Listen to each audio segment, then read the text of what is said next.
Order! Order! You are an incorrigible delinquent at times. Behave yourself, man!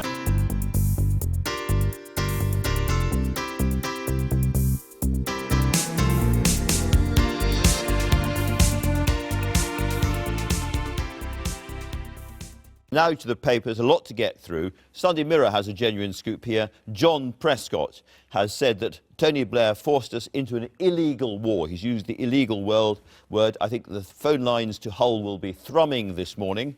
The Sun has a story about sex abuse or something or other. I'm so sorry, Sun, not today. The Sunday Telegraph, Tory women turn against Leadsom as motherhood row deepens. And it's not a great morning for Andrea Leadsom's campaign. There's the front page of the Sunday Express. Mum's fury at Leadsom. And the Sunday Times, Leadsom's enemies stick the knife in. Serena Williams there as well after her great victory. Mail on Sunday, Sir Cliff Richard sues the BBC, as you heard on the news there, for £1 million. And then finally, The Observer ties it all together with their headline. It's a general political meltdown, folks, they say.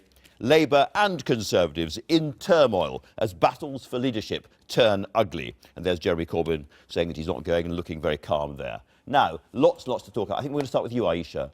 Yes, I'm going to start with the Conservative row over Andrea Leadsom and her comments about motherhood. Now, many of us feminists are very pleased that finally there's going to be, two women vying for the top spot, but it is very depressing that this has become a row about whether or not you are fit to govern, depending on whether or not you've had children. And there's a huge backlash against Andrea Leadsom from a lot of senior Conservative women, Anna Soubry, Priti Patel, Ruth Davidson, who doesn't have children herself. She says, I have nieces and nephews, and I, like everyone else, have a very real stake in the country. Do you think it's fair everyone's ganging up on Leadsom over this? Well, look, I think women pay a penalty either way. I think if women have got children in politics, they suffer a hard time. They often get asked the question, can you cope? Can you dedicate enough time? If you don't have children, you almost pay a penalty. Why don't you have children? Why haven't you sort of fit that? No. I think one of the mistakes that Andrea Leadsom did make, though, was to sort of contest what was said, because Rachel Sylvester, the journalist who did the interview, is a very respected and credible journalist. And actually, when they released the transcript, it was even worse, actually, when we heard the full conversation. And you can imagine, as a war correspondent, journalist and a mother, we face all the very same issues that many women all over Britain do, whether you're a mother or not a mother. If you've tried and you can't have kids, this is not an in Europe or out of Europe issue. This is an issue that grassroots people understand, mothers everywhere. And I think it shows a lack of judgment, to be frank. Whether you talk the feminist card here, it shows a lack of judgment to even say that in public. Because it's great to have so many women vying for the top job. Tim, I suppose that the really poisonous aspect of this is she appeared to be suggesting that because Theresa May didn't have children, she somehow didn't have as much stake in Britain's future as Andrea did. Absolutely not the case, and she made it absolutely clear in that interview all the way through that in no way was her passion for her family and her children to be taken in any way derogatory towards Theresa. And yet she raised it. Why did she do it, Tim? Because that's what fires her up. She did say, Tim, in the transcript that, that she didn't have a stake, she had a better stake of understanding the future because she had children.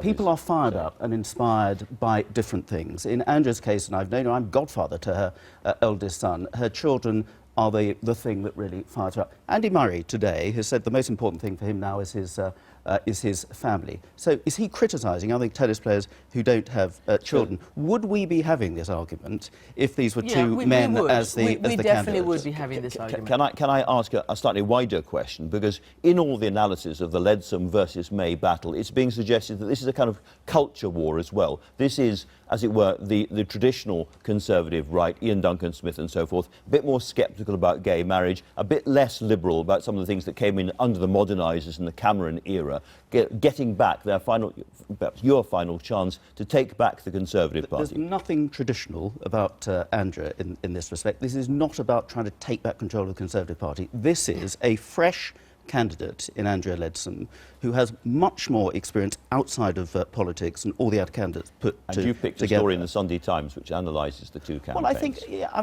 look, both candidates are immensely strong. We had 5 very strong leadership candidates for the Tory party leadership. Any of them a credible Prime Minister. The Labour Party is desperate to try and find one and struggling. They bring different aspects. each of them would make a fantastic Prime Minister. I had absolutely no problem with Theresa as Prime Minister serving her government or from the backbenches or whatever. But Andrea, I'm afraid the establishment seem to be getting Andrea. It's all about let's gang up on Andrea. Can I just say that's a little bit unfair, because we went through this through the Brexit argument as well. If the Remain camp brought out facts, the Brexiteers criticised the messenger, and the same thing is happening here in the May Leadsom race. She said what she said. She said what she said, and she said what she said. That is her judgment. And what she said is she's passionate about her kids. Correct. Let's move on from the children. When has it been a crime to be proud about your children? It's never a crime. But the thing is, it's also about pro and who is really the best position to take this position. And I think political press need to really take the facts and see, you know, where the weight lies. But I want to ask you, policies, well, exactly. I'd like to switch one policy, but Andrea... Let's just a quick question here. I want to ask you, because this is a genuine question here. You have Britain First, a far-right extremist group who is potentially getting, or, you know, behind Andrea Leadsom. Is that a worry for you? Because this ultra-nationalist group is very dangerous. I mean, we've had a political assassination in this country. Of course, they denied they had anything to do with it. You can't choose the people, I suppose, who... But are you going to really get up and say, no, we will not be associated with this kind of thing? Look what's happening in the United States. They are vile, toxic, loathsome people. We want absolutely nothing to do with them. If anybody needs to be deported, it's people with those sorts of dangerous, poisonous views. They are trying to make out a campaign for Andrea simply because she's a Brexit candidate. What is the positive message from Andrea Leadsom's campaign? What is it about her that makes you think that she'd be a great Prime Minister? OK, she is a fresh face who made a virtue out of absolutely passionately believing that Britain's best future was outside of the EU, and she wants to make that work, and she wants to be in the position to make sure that Britain achieves that. All right, let's turn to the other big political story of the day, which I started the programme with, the struggle for the Labour leadership. Angela Eagle has come out now saying that she is going to stand. She's going to formally announce over the course of the weekend or tomorrow. And that is really going to plunge your party, Aisha, because it was your party, into complete turmoil for a bit, isn't it? It's very serious for the Labour Party. It's actually very serious for British politics. You know, we're in a very, very difficult climate. We have a government which is having a leadership crisis, and we have an opposition which is not functional at the moment. So there was an impasse that had been reached. Those talks clearly broke down yesterday. I think what Angela had wanted to do was give those talks a chance. Clearly they reached a failure. So she's indicated strongly that she will... Jeremy Corbyn's people would say that Tom Watson brought the House down in order to allow Angela Eagle to make that the whole thing was part of the plot. I don't take that view. I genuinely think that Tom Watson did everything he could to get a deal, because, look, the future of the Labour Party is very precarious now. We have a parliamentary party which is ground to a halt.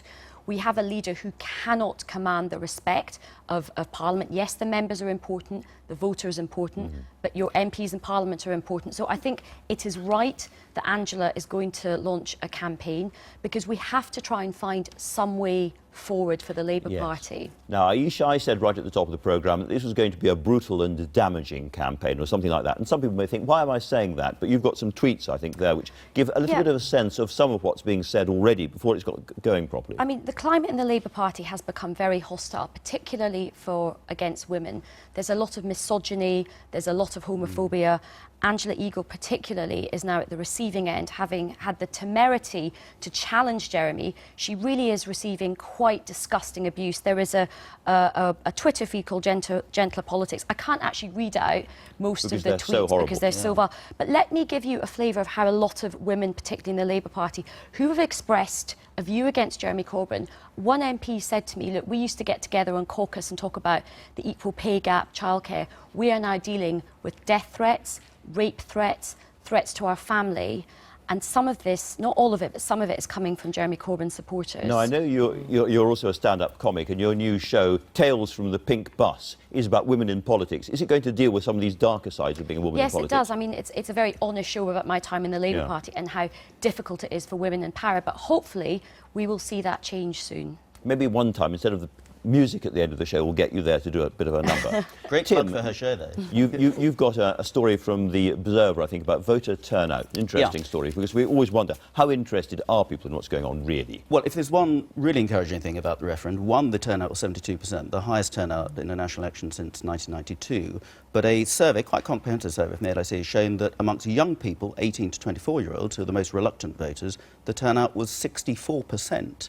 Now, That's the last really election, interesting, because people were trying to get these young voters on board because they thought they were Remainers, and Brexit nonetheless won. And we had that last-minute extension because supposedly young people didn't get their act together to register. The last general election, the turnout was something like 43%, and it actually, amongst young voters, actually went down. So most young voters don't bother to vote, including first-time voters. The referendum actually got to them, engaged them, and got them to go out and vote. So there is some hope that actually our democracy is going in the right direction, which is fantastic. OK, now there's two other stories we must do. One is Chilcot and one is Dallas. Christiane, start with Chilcot. Well, obviously, we've all been through Chilcot and we've seen the verdict, and it was very damning. It was not a whitewash. It was pretty damning against Tony Blair.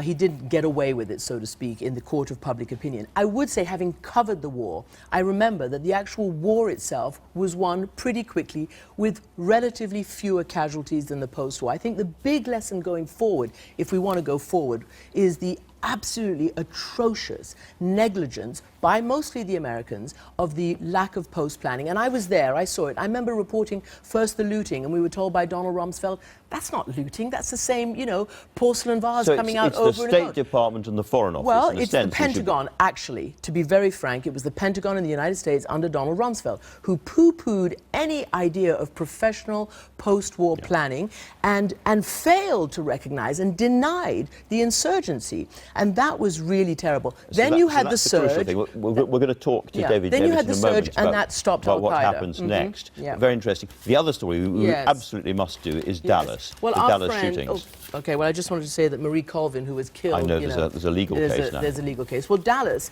is absolutely appalling. Obviously, what happened in Dallas and the killing of the police officers, which came because of, apparently, according to the crazy guy, the killings of the black people in Minnesota and Baton Rouge. And that is becoming a very, very tough... Race in America is getting lethal and extremely dangerous. Yeah, and so are the politics going to the extreme, and you don't want to see that coming here to Britain. So this was a fairly bleak news review. Has anyone got the front page of The Observer there? Because there is they nailed Yes, it. because it's here we go. Weather terrible, sterling tumbling, politics dismal, Euro flops, not Wales, Brexit coming, recession looming. Andy, please cheer us up. I'll have to say, as a Scot... Wimbledon has never mattered more. Yes, and as a Scot, it's never mattered more as well. He's British, and we won the wheelchair doubles at Wimbledon yesterday. Wheelchair, let's not forget that. Listen, thanks all of you. That was really, really interesting.